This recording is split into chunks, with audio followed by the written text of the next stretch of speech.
안녕하십니까. 사람책TV 고우용입니다. 오늘은 그 손에 잡히는 머천다이징 세 번째 시간입니다. 그래서 오늘은 지난 그 첫 번째 시간에 말씀드렸던 AMA, 즉 아메리칸 마케팅 어소시에이션, 즉 AMA가 내린 그 머천다이징 다섯 가지 적정에 대해서 상세하게 말씀을 드리겠습니다.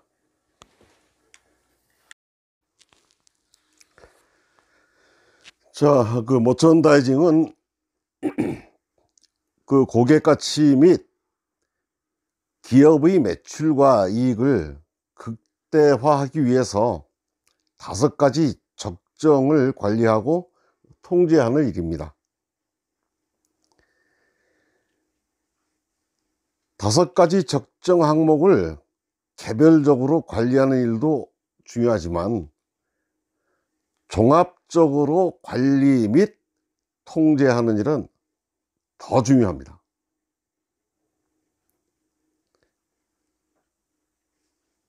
그래서 머천다이징을 해야 되는 것입니다.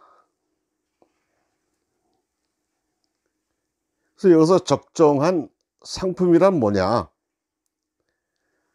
적정한 상품이란 고객의 기본 욕구를 충족시킨 상품 및 서비스가 마련된 모든 수단을 가리키는 것입니다. 소매업이라면 소비자가 요구하는 상품을 점포나 통신 판매 등을 통해 판매하는 일입니다. 적정한 상품에는 가격과 품질이라는 문제가 상당히 중요하겠죠. 모든 상품의 종류를 갖추는 종합화 방향이 나올지, 상품 범위를 어느 정도 좁힌 전문화 방향이 나올지를 판단을 해야 합니다.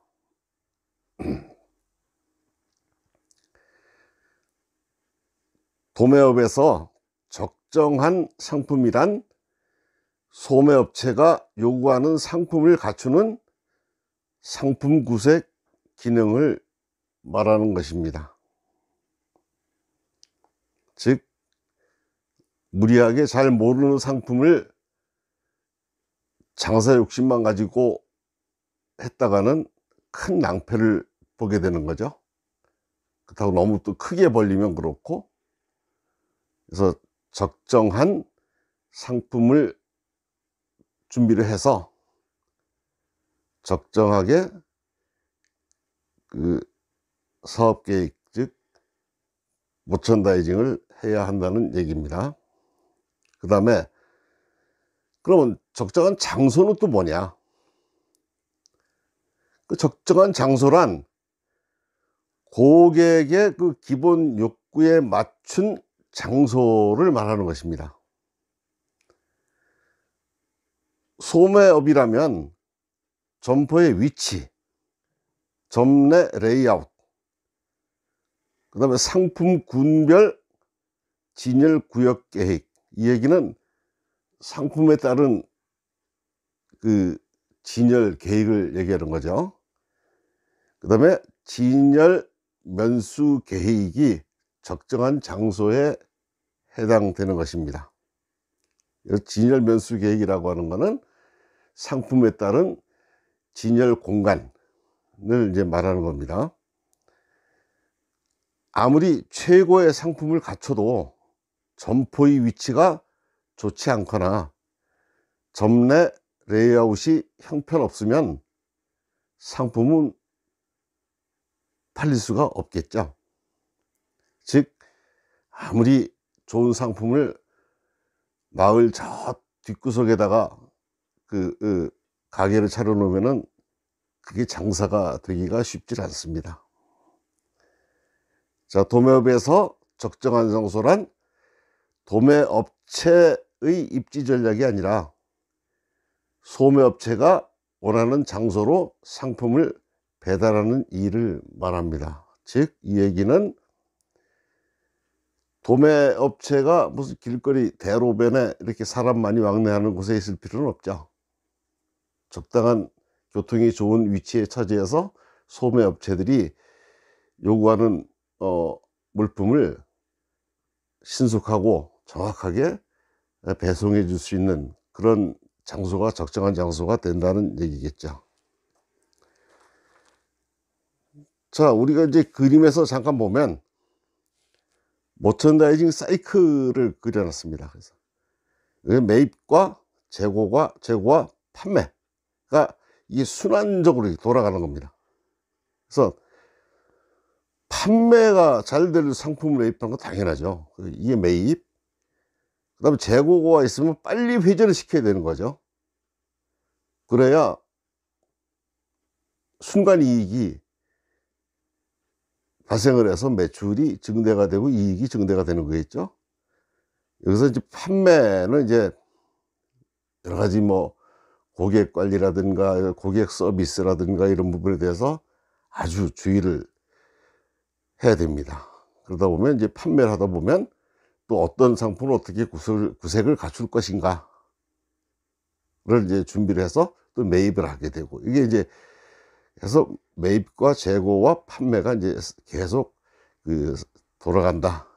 이 사이클이죠. 그러니까 이제 소위 PDCA의 사이클로 회전한다. 즉 회전율이 굉장히 중요합니다.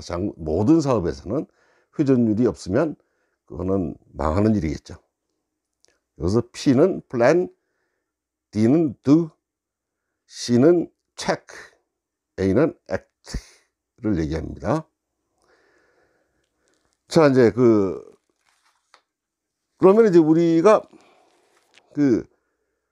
적정한 시기는 또 뭐냐? 적정한 시기란 고객의 기본 욕구에 맞춘 시기, 즉 타이밍에 맞게 상품을 제공하는 것을 말합니다. 의류처럼 계절성이 높은 상품은 물론이거니와 식품 등 생필품도 판매하는 타이밍이 중요합니다. 예를 들어 편의점에 도시락을 떠올려 봅시다. 도시락은 아침, 점심, 저녁 식사 시간에 맞춰서 상품의 구색을 갖춰야만 매출이 증가를 하겠죠. 만약 어중간한 시간에 제공을 한다면 매출이 일어나지 않겠죠. 그래서 모든 상품에는 최적의 판매 시기라는 뜻의 선도라는 말이 있는데, 이 선도라고 하는 것은 이렇게 생각하시면 됩니다. 생선이 싱싱할 때와 한물 갈 때를 생각하시면 되는데, 모든 상품이 다 똑같습니다. 그래서 이를 놓치면 판매를 할 수 있는 상품을 팔지 못해서 발생하는 폐기 손실이라는 위험성이 상당히 늘어납니다. 여기서 폐기 손실이라고 하는 얘기는 유통기한 내에 팔리지 않은 제품을 폐기함에 따라서 생기는 손실, 즉 채소나 육류와 같은 신선품의 경우는 아주 폐기 손실 관리가 그건 뭐 더더욱 중요합니다. 이런 것은 이제 폐기 손실이라고 합니다. 그러면 도매업체에서 적정한 시기라는 것은 소매업체에서 이제 상품을 공급받고자 하는 시간입니다. 납품 시기, 납품 시각, 납품 횟수 등이 여기에 해당이 됩니다. 그러면 또 적정한 가격은 또 무엇이냐?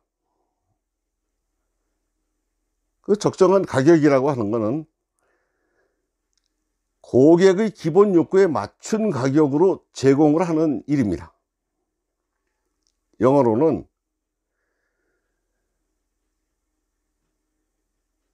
reasonable price, 즉 합리적인 가격이라고 합니다. 즉 합리적인 가격이라고 하는 것은 고객이 충분히 납득을 해서 구매를 결정하도록 하는 가격을 말하는 것입니다. 이때 가격은 너무 비싸도 안 되고 지나치게 싸도 안 됩니다. 값이 비싸면 고객이 외면을 하겠죠. 외면을 하게 돼 있고, 가격이 너무 또 낮으면 기업의 이익이 돌아가지 않기 때문임을 물론 그 제품에 대한 신뢰성의 의심을 상당히 갖겠죠, 고객들이. 그래서 품질 나누기 가격 이퀄 가치라는 공식에서도 알 수 있듯이 최종 소비자의 가치를 높이는 가격을 채택을 해야 하는 것입니다. 그 다음에 이제 적정한 수량은 또 뭐냐? 적정한 수량이란 고객의 기본 욕구에 맞춘 적정한 수량을 제공하는 일입니다. 너무 많아도 너무 적어도 안 됩니다. 적정한 재고량을 확보하는 일이 굉장히 중요합니다. 따라서 머천다이징에서는 재고 관리가 아주 중요한 의미를 갖습니다. 재고에서 이제 과부족이 발생하지 않고 동시에 품절도 되지 않는 재고량을 적정 재고라고 합니다. 품절이라고 하는 건 물건이 떨어지는다는 얘기죠. 주문을 해도 공장에, 즉 공장에 물건이 떨어질 때를 얘기하는 겁니다. 이 적정 재고를 말로 설명하기는 쉽습니다. 하지만 실제로 적용하기는 굉장히 어렵습니다.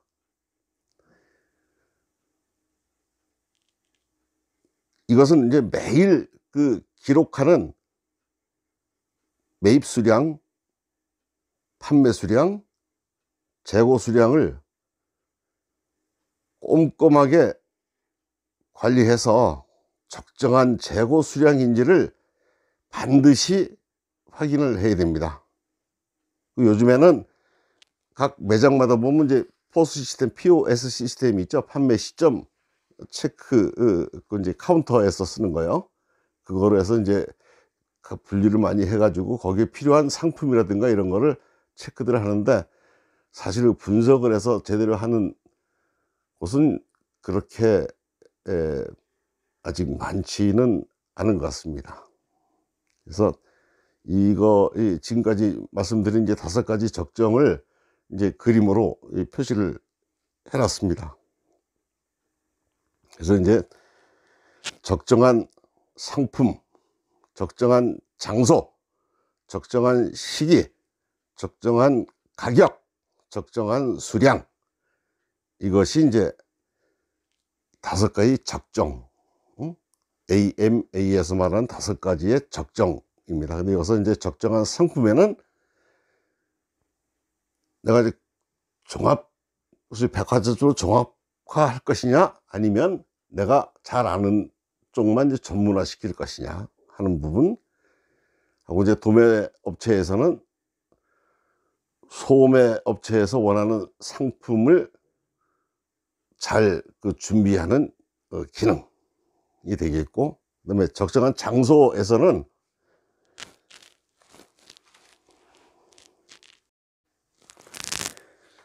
고객의 이제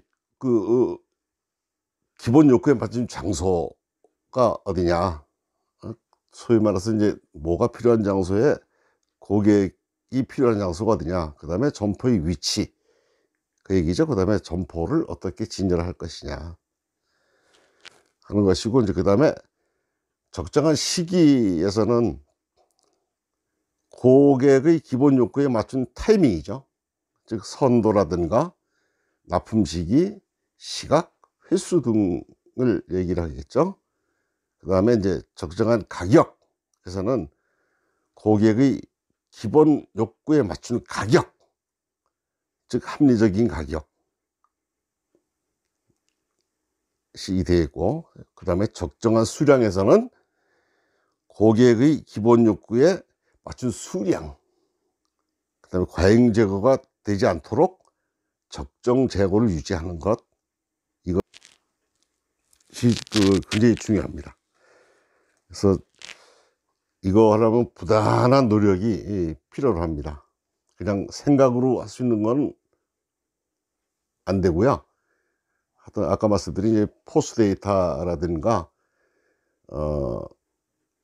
통계를 이제 작성을 해서 활용을 하는 것이 가장 좋다고 생각을 합니다. 자, 오늘은 여기까지 하겠습니다. 감사합니다.